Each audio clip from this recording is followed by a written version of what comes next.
আসসালামু আলাইকুম আমার কুকিং চ্যানেলে স্বাগতম সবাইকে। তো ভিউয়ার্স, আজ আমি আপনাদেরকে তৈরি করে দেখাবো হচ্ছে সটে ভেজিটেবল।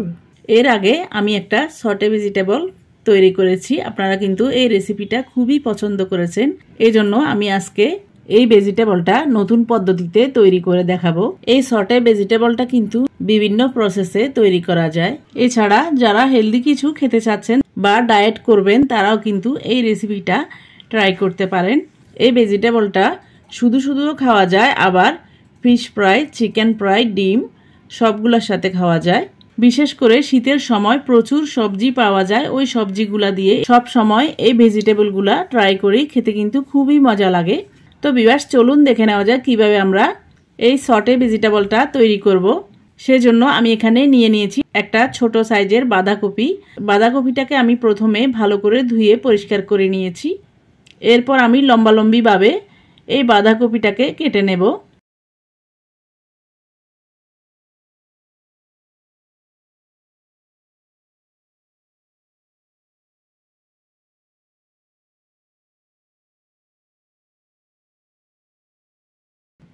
তো ভিউয়ার্স, দেখতে পাচ্ছেন আমি বাঁধাকপির একটা অংশ কেটে নিয়েছি। এই একই নিয়মে বাকি বাঁধাকপিটাকেও আমি কেটে নেব। এখানে আমি পুরো বাঁধাকপিটা ব্যবহার করব। তো ভিউয়ার্স, দেখতে পাচ্ছেন বাঁধাকপিটাকে আমি কেটে একটা প্লেটে নিয়ে নিয়েছি। এরপর আমি দেখিয়ে দিচ্ছি এই সটে ভেজিটেবলটা তৈরি করার জন্য কি কি উপকরণ লাগবে। এখানে আমি নিয়ে নিয়েছি চপ করা রসুন, নিয়ে নিয়েছি চপ করা আদা, নিয়ে নিয়েছি দুটা মাঝারি সাইজের পেঁয়াজ কুচি, নিয়ে নিয়েছি কাঁচামরিচ, এরপর নিয়ে নিয়েছি হাফ কাপ পরিমাণ লাল ক্যাপসিকাম, নিয়ে নিয়েছি হাফ কাপ পরিমাণ সবুজ ক্যাপসিকাম, এরপর নিয়ে নিয়েছি একটা ছোট সাইজের গাজর। গাজরটাকেও আমি লম্বালম্বি করে কেটে নিয়েছি।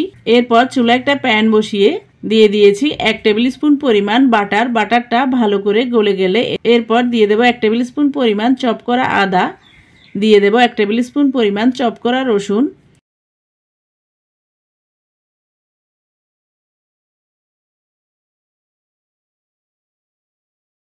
এরপর আমি আদা রসুনটাকে কিছুক্ষণ নেড়ে চেড়ে ভেজে নেব।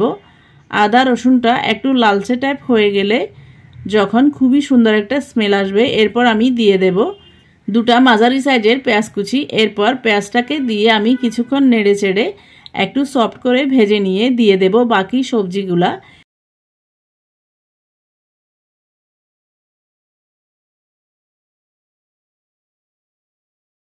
এখানে আমি প্রথমে দিয়ে দিচ্ছি কাঁচামরিচ, এরপর দিয়ে দিয়েছি 1 কাপ পরিমাণ গাজর, দিয়ে দিয়েছি হাফ কাপ পরিমাণ সবুজ ক্যাপসিকাম, এরপর দিয়ে দিয়েছি হাফ কাপ পরিমাণ লাল ক্যাপসিকাম, এরপর দিয়ে দিয়েছি স্বাদ মতো লবণ,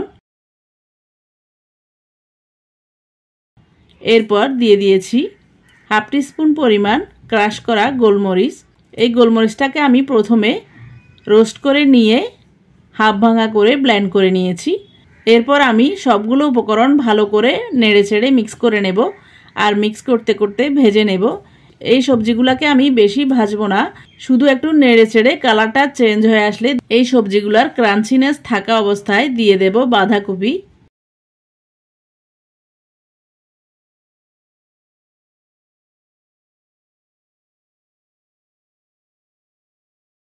তো ভিউয়ার্স, দেখতে পাচ্ছেন আমি পুরো বাঁধাকপিটাই এখানে দিয়ে দিয়েছি।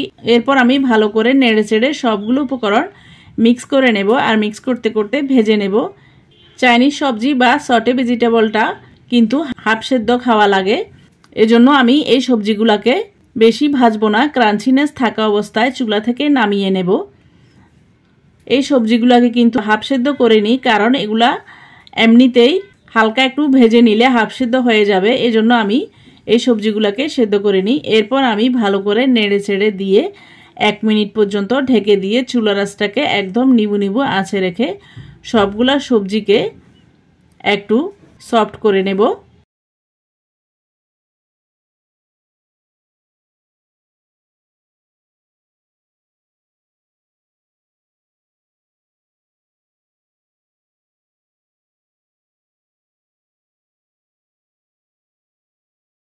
তো ভিউয়ার্স, দেখতে পাচ্ছেন সবজিগুলা একটু সফট হয়ে গেছে। এরপর আমি ঢাকনাটা উঠিয়ে আরও একবার ভালো করে নেড়ে চেড়ে সবগুলো উপকরণ মিক্স করে নেব। অনেকেরই প্রশ্ন থাকে এভাবে সবজিটা ফ্রাই করলে সবজিটা কাঁচা থাকে। আমি যে প্রসেসে ঢেকে দিয়ে 1 মিনিট পর্যন্ত সবজিটাকে ভেজে নিয়েছি, ওই প্রসেসে সবজিটা ভেজে নিলে সবজিটা কাঁচা থাকবে না, হাফ সিদ্ধ হবে।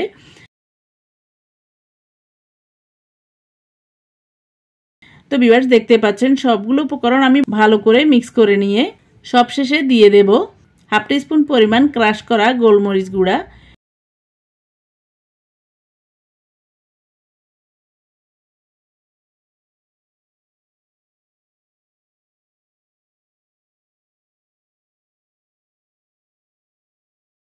এরপর আমি আরও একবার ভালো করে নেড়ে চেড়ে মিক্স করে নিয়ে পাতিলে 2টা হাতল ধরে এভাবে উল্টিয়ে পাল্টিয়ে দিয়ে আরও একবার মিক্স করে নিয়ে এই সবজিগুলোকে চুলা থেকে নামিয়ে নেব।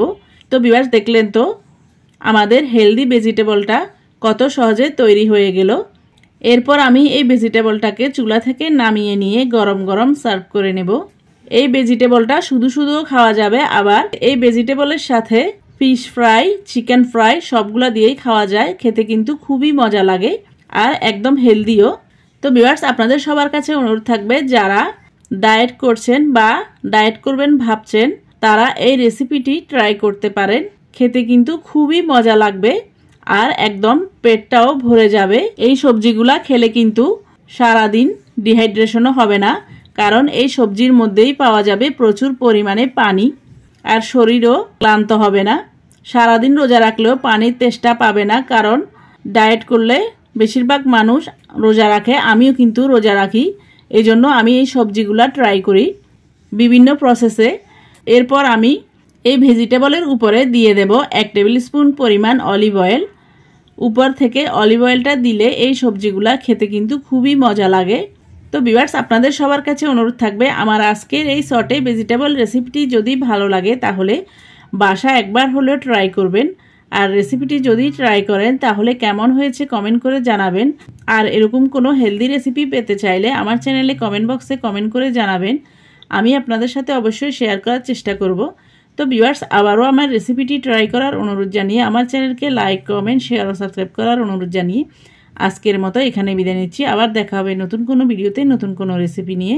সে পর্যন্ত সবাইকে আসসালামু আলাইকুম, আল্লাহ হাফিজ।